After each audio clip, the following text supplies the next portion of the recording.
the NBA, and it starts with Jrue Holiday. Yes, apropos, because he's a former UCLA Bruin, just signed a massive max extension with the Milwaukee Bucks, 4 years worth $135 million, but that could kick in with bonuses and incentives to reach potentially $160 million for Jrue Holiday.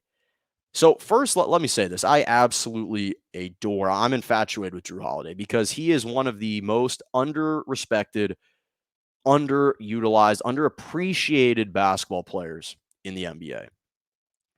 And a tremendous person, a tremendous professional, the consummate professional. This is a guy that epitomizes leadership. He is an absolute leader on and off the floor, a great point guard. He's tasked with the most difficult defensive assignments every single night. Really one of the best two-way players in the NBA, and is one of the few two-way players that, as he has continued to elevate his game, has never ceded responsibility on the defensive side. We've seen that as Kawhi Leonard has gone better offensively, his defensive prowess has started to falter a little bit. Same thing with Paul George. Not the case with Jrue Holiday. Jrue Holiday has never ceded any of those responsibilities. He's the ultimate professional, and I absolutely love Jrue Holiday. Again, a former UCLA product and a humble, hardworking individual, and a really good basketball player. I'm happy for him that he got his money. Again, I'm always pro player. And anytime you can yield the greatest return, that's what I'm encouraging for you. And he just wrapped up a 5-year, $125 million contract with the New Orleans Pelicans, although the last year was an option. And now that's going to funnel into this new contract. But this was a completely necessary, but absolutely utter desperation move by the Milwaukee Bucks. Absolute desperation move by the Milwaukee Bucks. Because this is, listen, I like John Horst, the general manager, but if you're John Horst, you're Mark Lazary, and you're the entire Bucks ownership group, this was an absolute desperation move by them to try and justify trading this overhaul of picks and players to acquire Jrue Holiday. And again, I love Jrue Holiday, but this was utter desperation by the Milwaukee Bucks. They are doubling down on their kind of last-ditch effort to surround Giannis with enough talent to potentially win. Now, perhaps if Giannis ends up elevating his game, that trio may be enough, may be formidable enough. But when I look at this trade, I always hearken back to a segment that I did with Dennis Schroeder when he rejected the Lakers' offer of 4 years, $84 million, which is that, unfortunately, while I am very pro player, there is a pervasive issue in the NBA, which is that really good players, borderline all-star players, are getting elite superstar money. It's not the players' fault. Happy for the players that they're able to broker these deals. Happy that their agents are able to get them all this cash. Happy for the players. Again, I'm always pro player. But as much as I love Jrue Holiday, you look at the Dallas Cowboys in the NFL. Jrue Holiday and Dak Prescott have the same contract, essentially.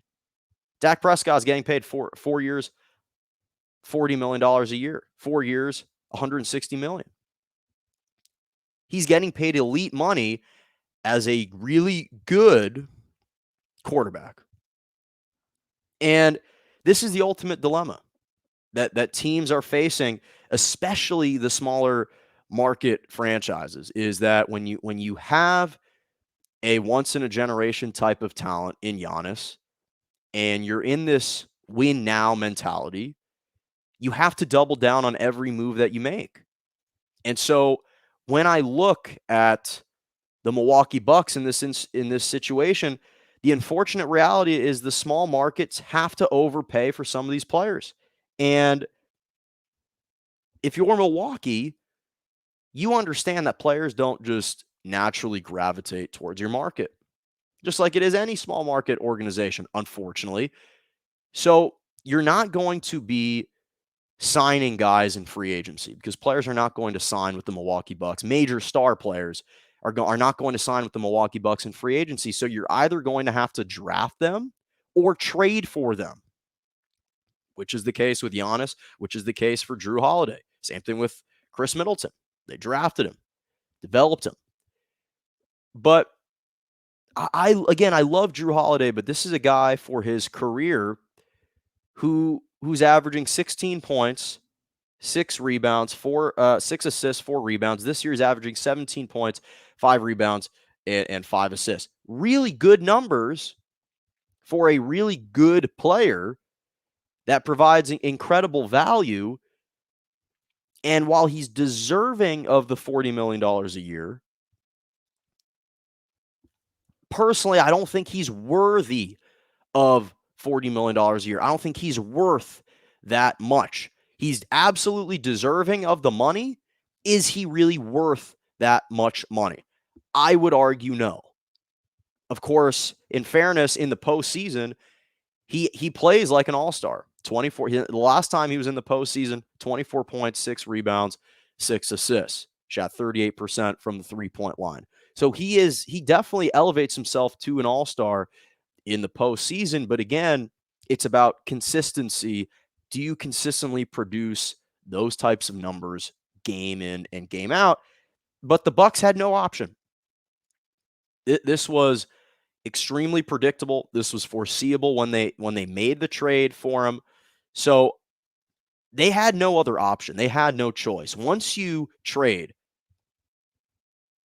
George Hill, Eric Bledsoe, 3 first-round picks. Now it was RJ Hampton, the draft pick, 2 first-round picks, 2 pick swaps in the future. When you double down, when you invest so heavily to acquire one player, you have to continue to invest heavily to keep him around, because at the worst case scenario is now what you've done is you've extended the championship window for this Milwaukee Bucks team. With Giannis, Chris Middleton, and Jrue Holiday, you're keeping them intact for at least another 4 years. Now, are they better than the Brooklyn Nets? Do I foresee them beating the Brooklyn Nets with this current constructed team?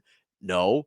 Quite frankly, I'm not entirely sure that they're better than the 76ers. The way that Doc Rivers has Joel Embiid, Ben Simmons, Tobias Harris, Seth Curry, Danny Green, these guys playing right now, am I convinced that they're better than the 76ers at this moment in time?